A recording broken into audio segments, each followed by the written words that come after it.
আপনাদের মোবাইলের মধ্যে যে কেউ কল করলেই আপনাদের মোবাইল কলটা অটোমেটিক পিক আপ হয়ে যাচ্ছে।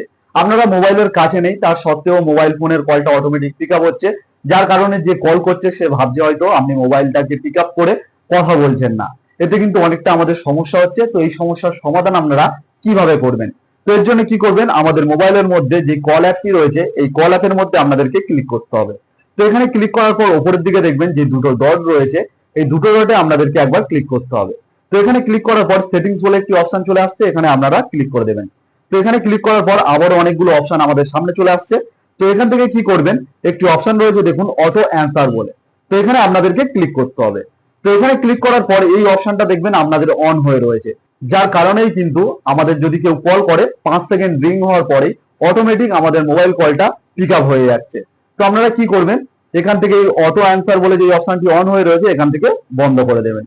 তো এই অপশনটা বন্ধ করে দিলে আমাদের যেই কলটা অটোমেটিক পিক আপ হয়ে যাচ্ছিল সেই সমস্যাটা আর আমাদের হবে না। তো কেমন লাগলো আজকে আমার ভিডিওটি যদি হেল্পফুল হয় অবশ্যই একটি লাইক করে দেবেন, আর এরকম ভিডিও পেতে আমার চ্যানেলটিকে সাবস্ক্রাইব করে রাখবেন।